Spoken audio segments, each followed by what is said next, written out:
kind of hold your hand throughout the whole thing tonight. So. Yeah, good thing to rely on. Okay, and we're going to see you right back here tonight on the Nightbeat. Have a nice dinner break. Good night.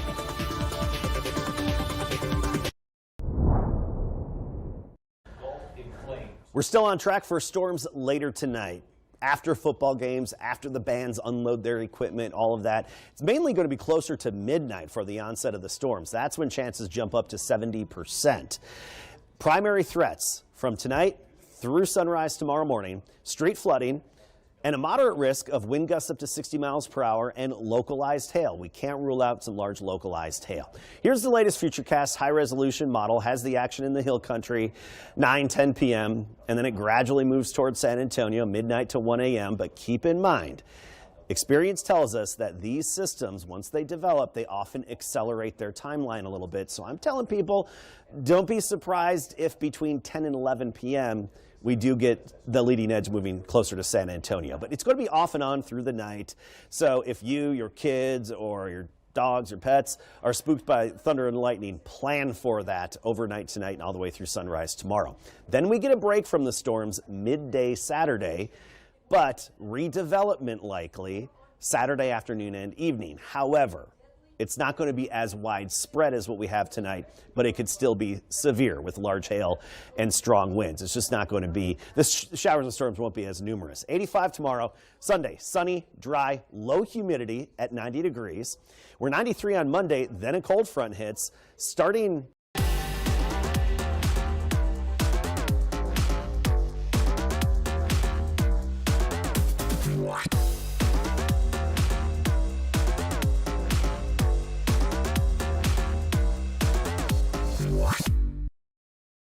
On the roof, on the lookout for lightning. The storms are approaching San Antonio. They're still a little too far off to the west to see it, but get ready. They will soon be here. The primary threats and the timeline in just a bit.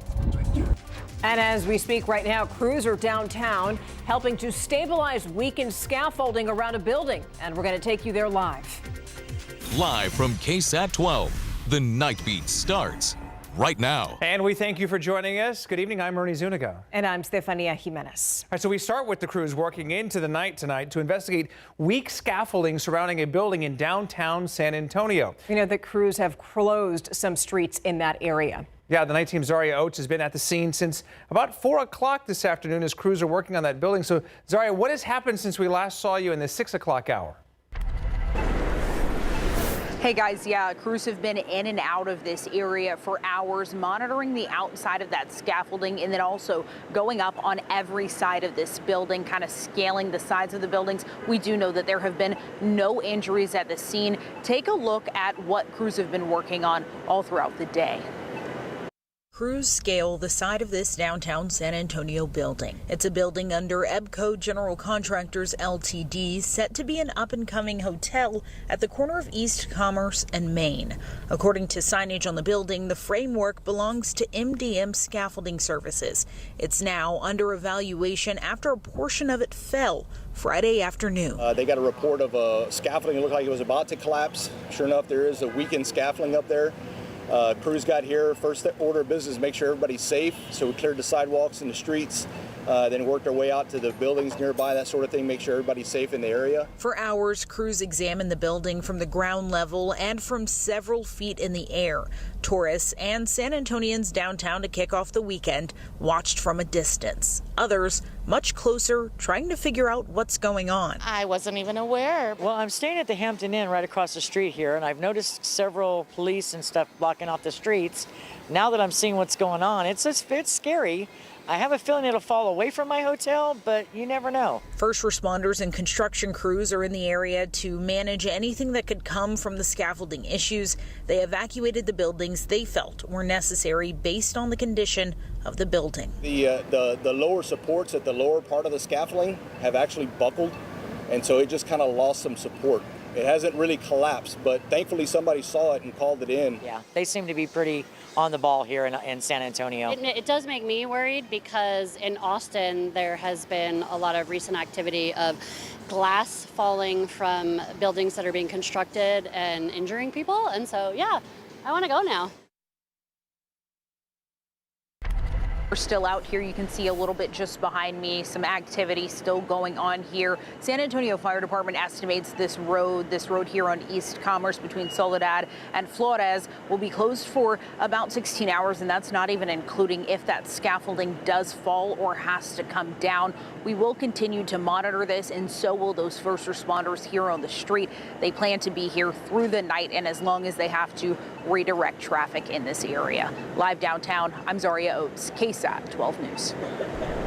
All right, Zaria, thank you. So as you can see right now, Zaria is dry for the moment. Just for the moment. Yeah. Leaders are also watching out for rain in the area, some of which is happening out west as we could look at the radar right behind Adam. So, Adam, the question is how long it's going to get to us here in San Antonio. I think just a few more hours and it's here in downtown San Antonio. Obviously earlier locations farther to the west. So here's a look at the severe thunderstorms that are coming together. Basically clusters of storms that have now organized, basically right on track with what we were anticipating. This is primarily a wind threat. Straight line winds of up to 70 miles per hour possible within this curved or bowing segment right there of this severe thunderstorm. Now, this has picked up a lot of speed. If you were watching live on the KSAT Weather Authority app or on your streaming device, when I was covering this shortly after 9 p.m., it was going more slowly. It has gained a lot of speed. Now this is cooking along at about 45 miles per hour. So let's put a timeline on this, and we will take a look at where some of the strongest winds are coming up in a few minutes when we have a little bit more time. But this is going to make it to Camp Wood at 10:13, so momentarily. Lakey, 10:29 p.m. Making it to Los Maples at 10:43. City of Medina at 11:08 p.m. That is City of Medina in Bandera County. And again, this is a wind threat along, of course, with heavy rain, potential for street flooding. River flooding is highly unlikely in these situations. More on the timeline and timing out when portions of that storm will make it to other cities in just a bit. Obviously, that timeline's super important because we're also keeping a close eye on Muertos Fest. We know that San Antonio celebration is one of the largest Day of the Dead events in the country, and it started tonight. Indeed, and the night team's Avery Everett is live at Hemisphere right now. So, Avery, again, it's dry in the downtown area. How are people preparing for the severe weather?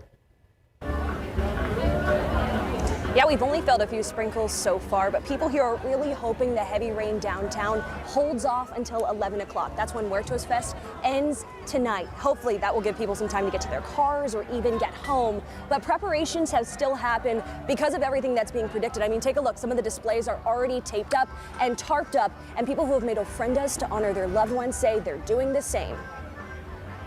So what happens if it rains tonight? Oh, good night.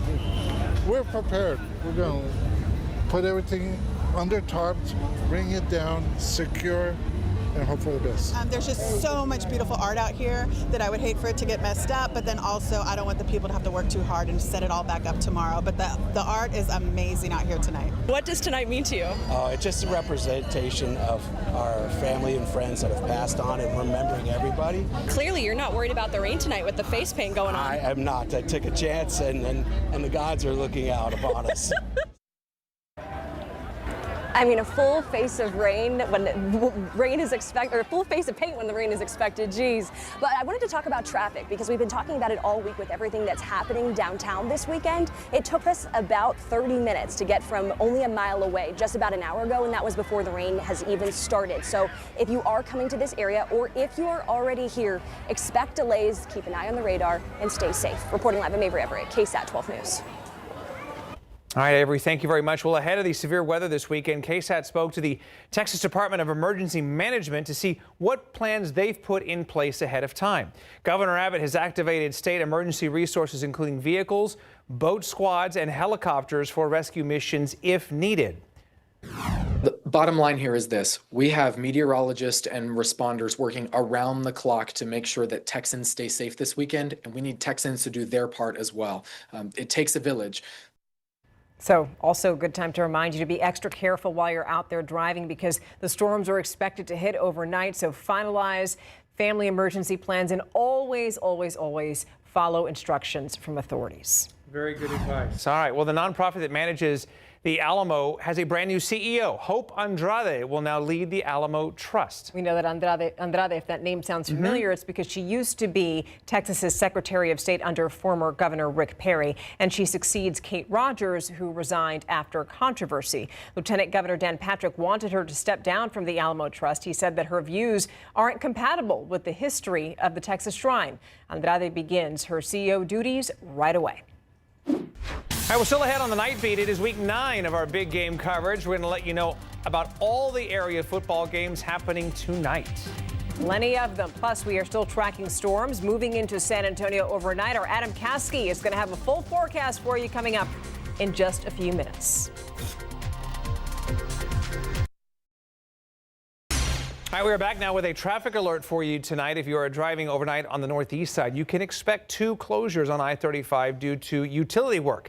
Both the northbound and southbound lanes between Alamo Parkway and Pasatiempo are closed. So the closures, which are a part of the I-35 Northeast Expansion Program, began at 8 this evening and are expected to end at 6 tomorrow morning, weather permitting.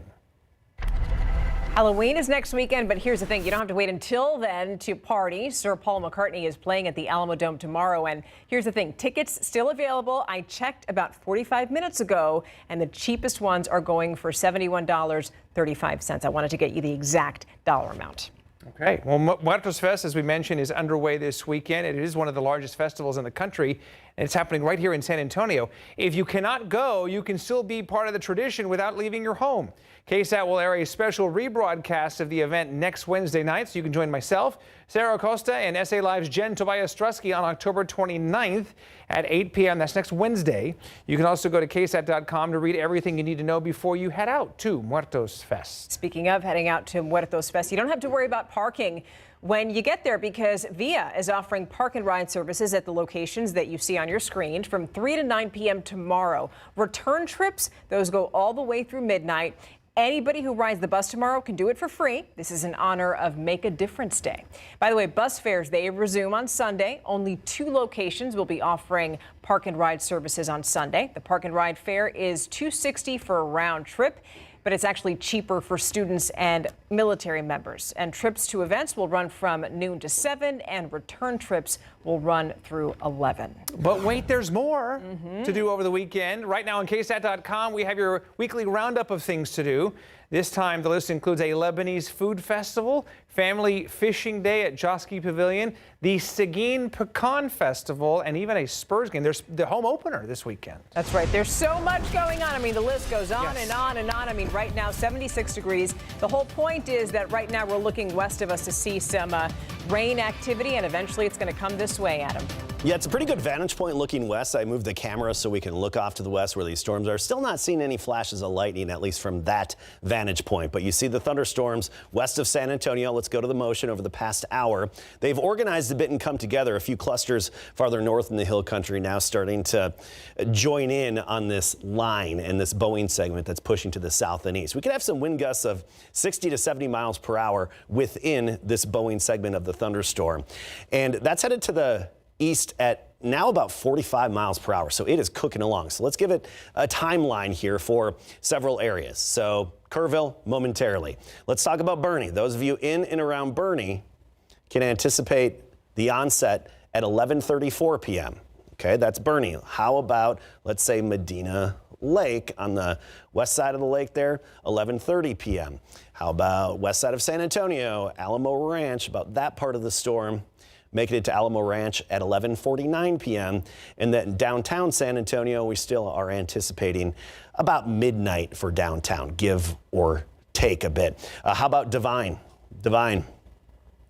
11:48 p.m. for the onset of the thunderstorm. Now, keep in mind, this storm is going to change a bit between now and then. That's just the current trajectory. I want to give you a quick look at our futurecast because I think it has a pretty good handle on this whole situation in general. And notice how it brings those showers and thunderstorms, the Boeing segment, which can be a straight line wind threat, more of a straight line wind threat than a hail threat right now. Keep that in mind. Through San Antonio around midnight, it passes through, and then we have more heavy downpours redeveloping on the backside all the way through sunrise tomorrow morning.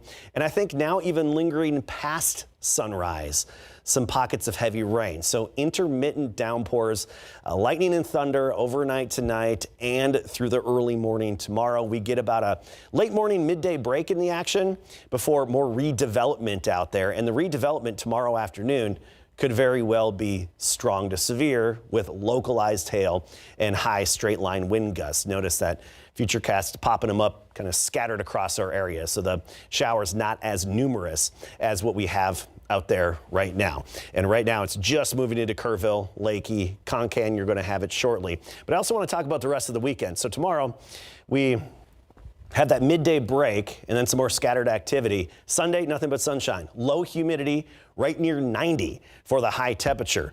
And the low humidity is going to last quite a while. Actually, this is going to be great. And get ready for our first real deal fall cool front that's going to be moving in and giving us a real fall-like feel. By middle of the week, Wednesday morning, we're down in the 50s. Afternoons in the 70s, Wednesday, basically all the way through Halloween. I'll have live updates on air and especially on the KSAT Weather Authority app coming to you live. And it is still free, by the way. Oh, yes. So download that app if you don't have it. Okay, well, it looks like the weather gods are smiling on the football the games tonight. I think everything will be done hopefully by the time the weather gets here. Yeah, I mean, all the football teams, they were quick to move up their start times and they evaded any potential bad weather or misfortunes, which is great. Okay, our game of the week is coming up. Larry Ramirez will report from Ranger Stadium for what was a wild game between undefeated Smithson Valley and New Braunfels. We'll also have the rest of the highlights from the BG slate. That's all coming up. We also will update you on the Spurs after the break.